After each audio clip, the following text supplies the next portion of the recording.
Live from Washington, D.C., Sekulow Live. Phone lines are open for your questions right now.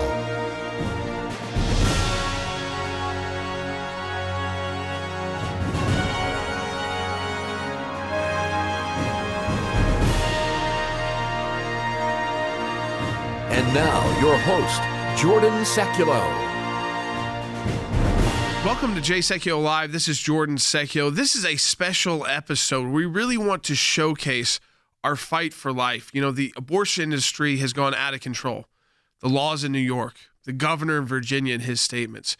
We want to kind of show you exactly what we've been doing at the American Center for Law and Justice to fight for life, not just for the past few weeks, but for decades at the American Center for Law and Justice. This has always been one of our top issues, is the fight for life, the protection of the unborn. And that is the purpose of today's broadcast, to really get you up to speed on how the ACLJ has been fighting for life and how we will continue to fight for the life of the unborn in light of these new, extreme, just out of control, outrageous, I'll say it, disgusting abortion laws being put in place by states like New York and across the country. And of course, the lawsuits that come for any states that pass pro-life legislation. So we want to show you what the ACLJ has been doing for decades to fight for life. Take a look. We'll now recognize our witness. Pleased to welcome Ms. Cecile Richards, President of Planned Parenthood Federation of America. If you will please rise and raise your right hand. Do you solemnly swear or affirm that the testimony you're about to give will be the truth, the whole truth, and nothing but the truth? Startling revelations tonight that could put some in the abortion industry in a most uncomfortable position. I'm proud to be here today speaking on behalf of Planned Parenthood, a leading provider of high-quality reproductive health care in America. The fetal tissue is obtained with the pregnant woman's permission and can be useful investigating diseases.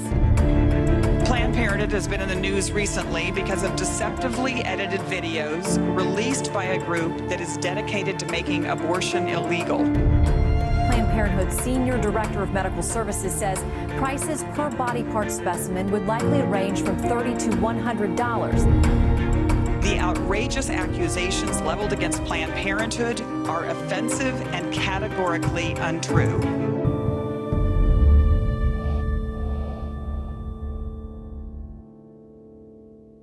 As for Planned Parenthood's funding, it receives $528 million annually in government money, which supports services like cancer screenings, treatment of STDs, and birth control.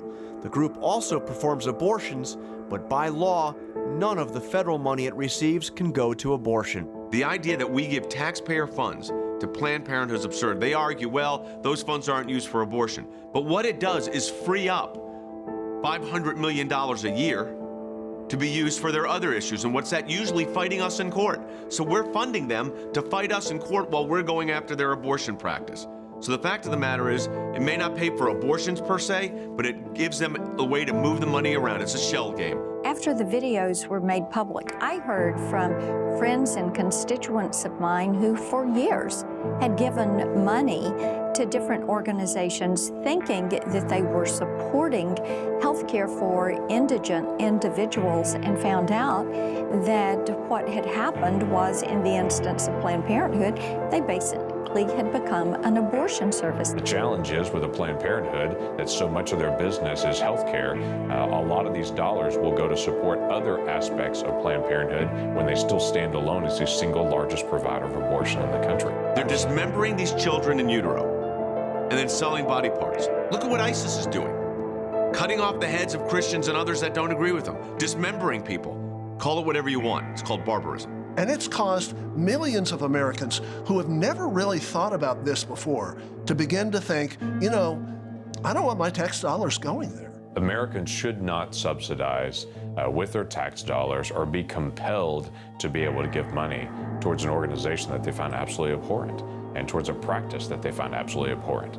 This is a basic principle, and even people that I bump into that are quote-unquote pro-choice and they're for abortion, if I press them and say, should Americans who absolutely believe that that is a child, should they be forced to pay for the abortion of someone else, they will shake their head and say no. That everyone understands this is a very sincere belief and a very emotional issue. It is my understanding that 3%, according to your website and your testimony today, 3% of the services that Planned Parenthood offers are abortion services. Is that correct? 3% of the services delivered, of the total services. One of the things that happens when a woman comes into Planned Parenthood is that they will go through a whole series of procedures. So they're there to have an abortion, but they have to be examined. They oftentimes will get some sort of physical examination. They'll get a pregnancy test. Every step along the way is counted as a separate procedure, so that when Planned Parenthood announces that only 3% of their work is actually abortions, they're skewing the numbers because they're counting 8, 10, 12 procedures that are all just leading up to the abortion as separate procedures, and they're of course not. The problem that has arisen and why we continue to look at this, and I think the reason it is such a debate, when you look at an entity like Planned Parenthood, and they do about 1/3 of all the abortions that are done in the country, they receive money and they say, well, but it's not used for abortion services. But they do not decouple those funds, and money is fungible. The idea that the government needs to subsidize Planned Parenthood in order for women to receive health care is such a myth. We know that there are tens of thousands of providers across the United States, from federally qualified health centers, rural public health centers, hospital health systems, county health departments, private physicians who accept government subsidy programs like Medicaid. There are tens of thousands of providers out there that will see low-income women, compared to only about 650 Planned Parenthood facilities. Well, I think women's health care is important. I think $500 million towards women's health care is important. Community-based clinics are a big way of doing that. So there's a lot of ways that you could get health care into the community through existing community health care systems, which do not require Planned Parenthood to be in the business of abortion. One of the things that we can start with in dealing with the abortion industry is simply women's health. If we will require abortion clinics to adhere to the same standards as a pediatrician's office or a dentist's office, or to make sure that the staffers adhere to OSHA regulations, that would be a huge leap forward. Right now, women's lives are at risk because of antiquated or unsterile equipment being used in abortion procedures, because, in a sense, there can be no scrutiny applied in many states to abortion clinics. Then on top of that, I think that it's really important for us to distinguish between health care for women and these extremely risky and elective procedures. You don't have to be pro-life in order to recognize there's a huge difference between providing mammograms for women and taking the life of a woman's child. We're very careful in the Senate to be able to address a bill that removes the funding from Planned Parenthood and gives that funding to what are called community health centers. There are around 8,000 of those around the country. They're in poor neighborhoods all over the country. They actually provide health care in a much greater quantity to male and female around the country in a very high quality means. Where Planned Parenthood clinics typically do testing for most of their clinic, or what they call screenings, and then they actually send them to one of these community health centers to actually get the actual health care. The proponents for Planned Parenthood say if you take away the funding from Planned Parenthood, they won't get these screenings. Well, quite frankly, they can get those screenings at the same place they'll get their health care. That's these community health centers, rather than getting into locations that we know are going to default back to abortion every time is a major part of their funding. The only service that Planned Parenthood provides that women can't get at other places that's readily accessible is abortion. You can sign a petition right now. Stop these new barbaric abortion laws. And they are barbaric. So sign that petition. It's up at aclj.org. Sign the petition today. Let's grow that petition because these laws, like I said, disgusting, barbaric, they must be stopped. We must counter them, whether it's in court, whether it's by other legislation at the state level, at the federal level. We must keep fighting these barbaric laws to protect the unborn children in America. Sign that petition at aclj.org.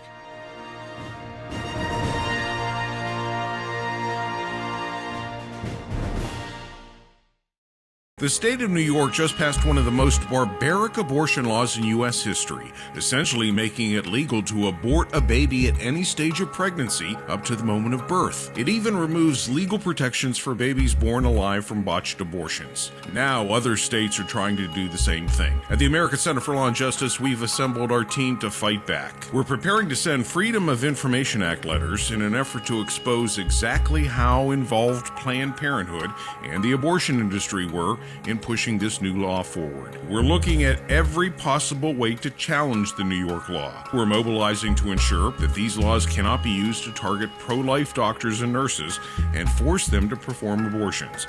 And we're examining other legal angles as other states look to pass similar laws. You can make a tremendous difference in this fight to protect life. Add your name today to our petition to expose and defeat barbaric abortion laws. Online, aclj.org.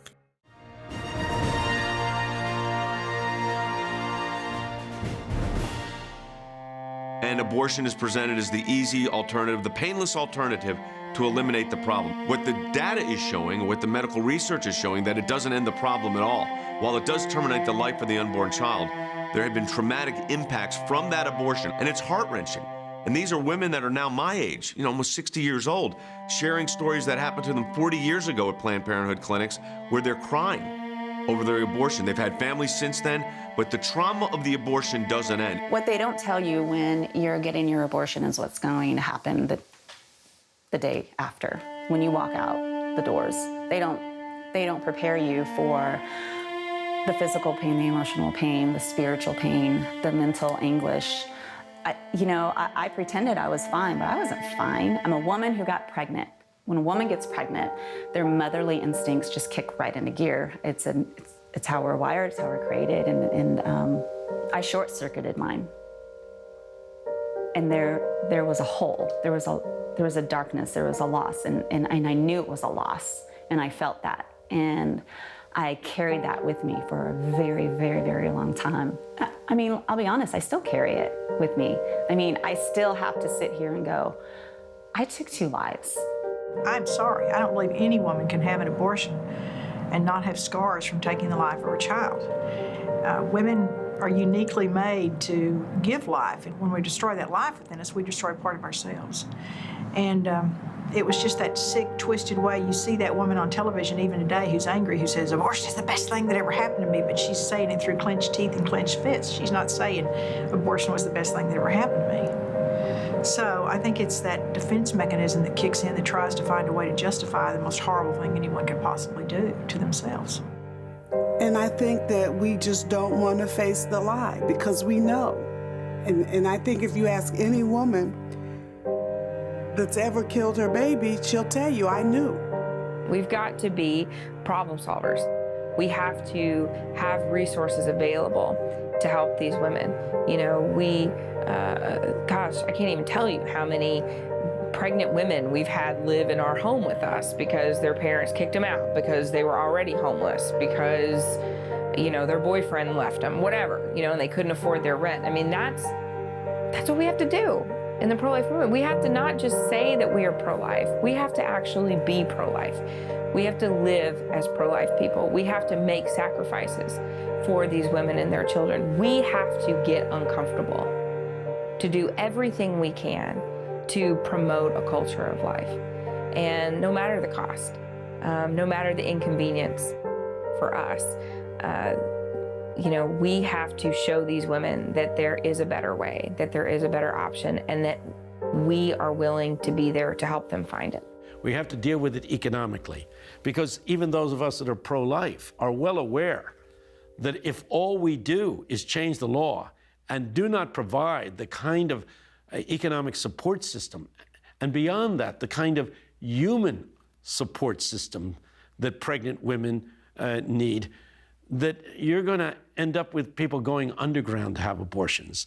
You will have people going out of the country to have abortions. They will have abortions illegally in back rooms, and we don't want to see that happen either.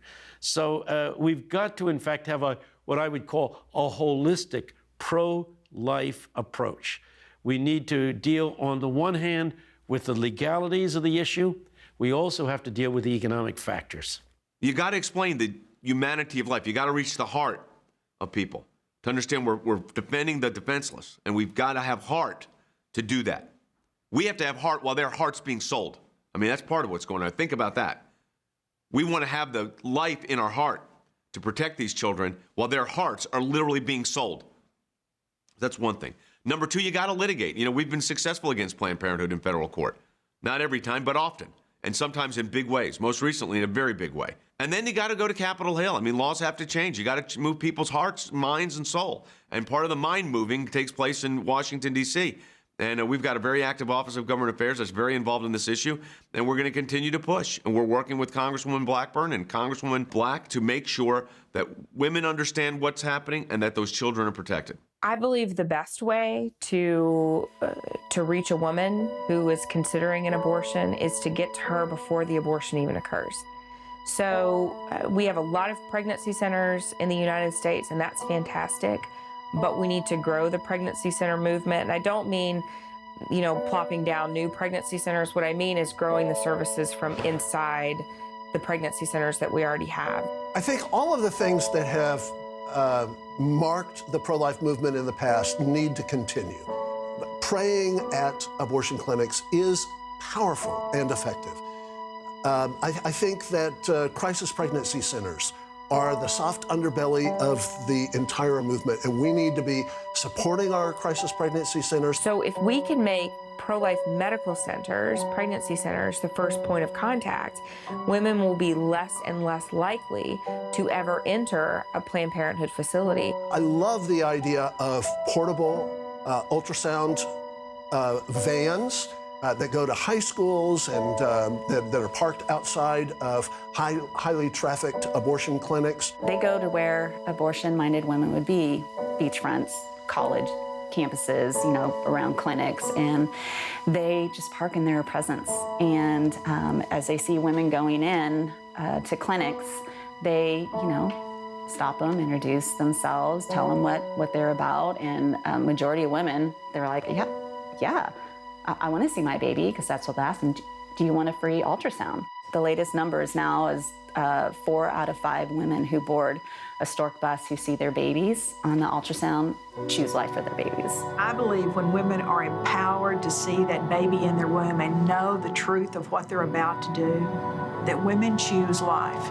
I've particularly done an ultrasound on a client because not because she didn't want her baby, but because she didn't want to stop using drugs and alcohol. And seeing the baby there confirmed for her that she needed to, that there was a life that she needed to take care of aside from her own. The ultrasound is the absolute best way to show a pregnant woman her baby. And so many times when they see their baby in the womb, their decision to have an abortion is completely changed on the spot. When you look at the evolution of the abortion industry over the last few decades, this is where science has a role to play. And think about it. When my children were being born, we didn't have the sonograms and the ultrasounds. But now with my children and with my grandchildren being born, you can have an ultrasound. You can see this baby in the womb. It is such a beautiful picture into the womb.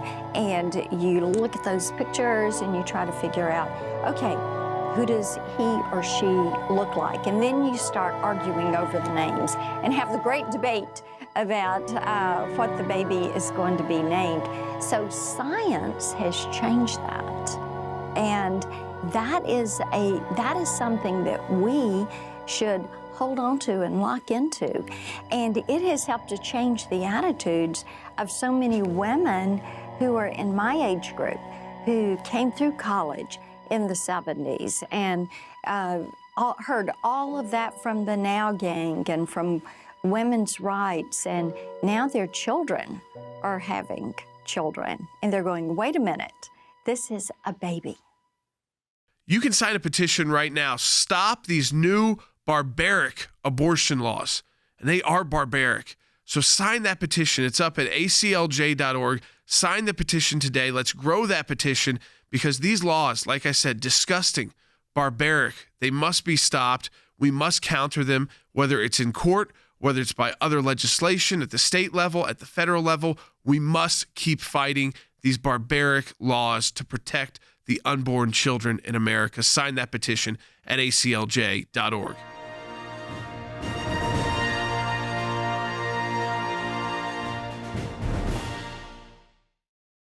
The state of New York just passed one of the most barbaric abortion laws in U.S. history, essentially making it legal to abort a baby at any stage of pregnancy up to the moment of birth. It even removes legal protections for babies born alive from botched abortions. Now, other states are trying to do the same thing. At the American Center for Law and Justice, we've assembled our team to fight back. We're preparing to send Freedom of Information Act letters in an effort to expose exactly how involved Planned Parenthood and the abortion industry were in pushing this new law forward. We're looking at every possible way to challenge the New York law. We're mobilizing to ensure that these laws cannot be used to target pro-life doctors and nurses and force them to perform abortions. And we're examining other legal angles as other states look to pass similar laws. You can make a tremendous difference in this fight to protect life. Add your name today to our petition to expose and defeat barbaric abortion laws. Online, aclj.org.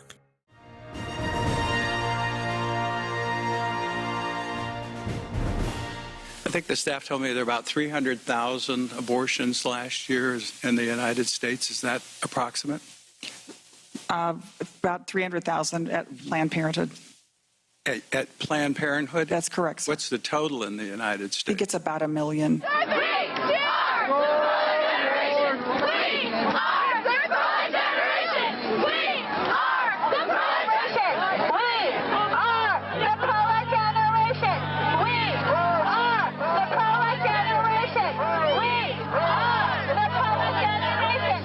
Now, there's a whole generation of millennials, 20s and 30s, that view the unborn child rights as a human rights issue, that unborn child has human rights, human dignity, human worth, and therefore human rights. So now the life of the unborn child is viewed not just medically as, yes, it's a life, but a life that deserves protection as a human rights issue. And that, frankly, has taken this in a whole different direction. And look at who's doing these documentaries. These are young people in their 20s and 30s that are doing this, are fighting for life at a whole new level, using technology to beat back the abortion juggernaut.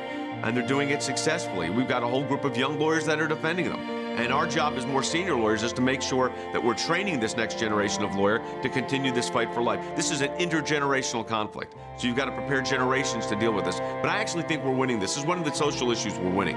Those of us that believe in life know that we're on the right side of history. We understand full well children are children, and they're precious in God's sight, and they're precious in our nation's sight, and they're precious to parents. The more that we talk about children, the more the nation awakens to the realities of this. And I believe in the days ahead, America will look back on this season in history and will be mortified about what happened in the abortion industry, much like our nation is mortified about slave trade from a century ago. We look at it and say, I know that was legal. I know that was provided and protected by the courts, but we all understand it's wrong now. We will see abortion that same way in the days ahead as we awaken each other to the realities of the value of those children. So we continue to press the fight, and we continue to do it the right way to actually win hearts and minds. Again, not in a way that pushes people away, but people that can be drawn to the simple reality, shouldn't we stand up for life?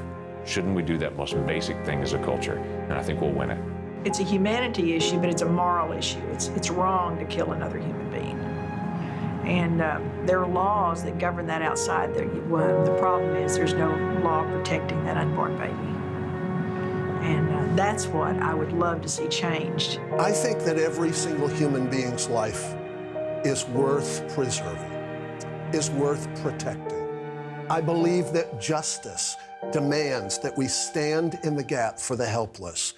And so one of the things that I hope that the pro-life movement will do is to continue to press forward both the moral and the intellectual claims of the Bible, that every single human life matters. I think we become very short-sighted sometimes in the pro-life movement. We think defunding Planned Parenthood is the goal. We think passing these certain laws is the goal, but you know what? That's not my goal. My goal is not just to make abortion illegal. My goal is to make abortion unthinkable. And I think that is where we have to keep our eyes fixed. That is the goal that we have to always keep at the forefront of our minds. We can't get distracted with the shiny object of, say, let's go after Planned Parenthood, because Planned Parenthood is not the problem in its core. The problem is the nation has not awakened to that's really a child. When the nation awakens to that's really a child in the womb, all the other provider issues will be taken care of. I think what we have to press for is an understanding that the slaughter of any human life is unthinkable. What I'm hopeful for is that my grandchildren and great-grandchildren will look back at this moment of history like slavery, like the Holocaust, a stain on our history with horrible results, and say, I can't believe that a culture in the United States of America did this, allowed this to happen, the taking of unborn life with callous disregard. But I'm sure I'm glad it doesn't happen anymore.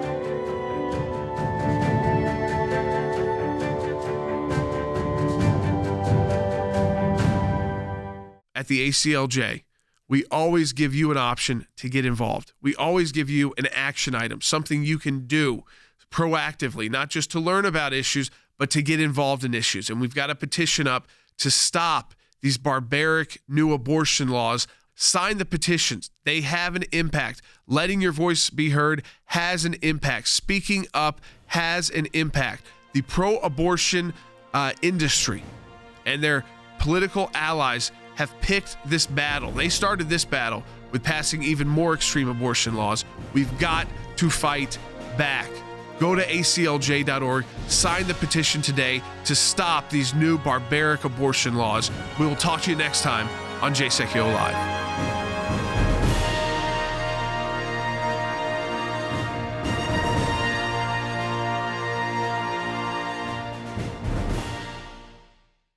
The state of New York just passed one of the most barbaric abortion laws in U.S. history, essentially making it legal to abort a baby at any stage of pregnancy up to the moment of birth. It even removes legal protections for babies born alive from botched abortions. Now, other states are trying to do the same thing. At the American Center for Law and Justice, we've assembled our team to fight back. We're preparing to send Freedom of Information Act letters in an effort to expose exactly how involved Planned Parenthood and the abortion industry were in pushing this new law forward. We're looking at every possible way to challenge the New York law. We're mobilizing to ensure that these laws cannot be used to target pro-life doctors and nurses and force them to perform abortions.